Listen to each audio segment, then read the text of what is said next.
Critical মানে ডাক্তারবাবুরা বোঝাতে চাইছেন যে আপনার পেশেন্টের একটা গুরুতর অসুবিধে আছে, গুরুতর রোগ আছে। সেটা হার্ট ফেলিওর হোক, সিভিয়ার ইনফেকশন হোক, নিউমোনিয়া হোক, অক্সিজেন রিকোয়ারমেন্ট বাড়ছে, বা ওনার ইউরিন আউটপুট কম থাকছে, কিডনির ওপর এফেক্ট করছে। এত কিছু যদি থাকে তাহলে তাকে নিশ্চয়ই ক্রিটিক্যাল বলাটা উচিত। বা তার সঙ্গে সঙ্গে যদি কোনো অর্গান সাপোর্ট লাগছে, মানে লাংসের ফাংশন যদি কমে গিয়ে থাকে, সেখানে ভেন্টিলেশন দিতে হচ্ছে, বা অক্সিজেনের রিকোয়ারমেন্টটা বাড়ছে, নিজস্ব ব্লাড প্রেশার কমে যেতে থাকলে সেখানে ব্লাড প্রেশার বাড়ানোর ওষুধপত্র দিতে হচ্ছে, ডায়ালিসিস চলছে ইত্যাদি।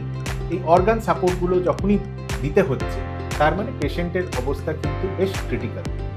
এই ক্রিটিক্যাল মানে হচ্ছে এই পেশেন্টের অবস্থা কিন্তু যে কোনো সময় ডিটোরিয়েট করতে পারে।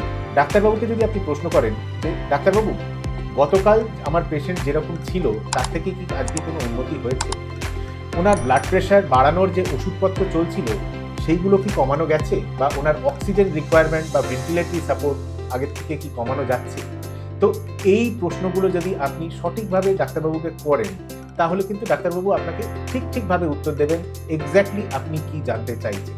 কিন্তু তারপরেও আপনি যদি জানতে চান যে আমার পেশেন্ট সুস্থ হয়ে বাড়ি যাবেন কি না, সেটা কিন্তু কেউ আগে থেকে বলতে পারে না। তার কারণ যে এই পেশেন্ট যতক্ষণ না পুরোপুরি আউট অফ ডেঞ্জার, মানে কোনো অর্গান সাপোর্ট দরকার হচ্ছে না, ব্লাড প্রেশার নর্মাল আছে, খাওয়া দাওয়া ঠিকমতো করছে, অক্সিজেনের রিকোয়ারমেন্ট নেই, এই রকম অবস্থায় যতক্ষণ না আসছে ততক্ষণ কিন্তু পেশেন্টের অবস্থার অবনতি হতে পারে।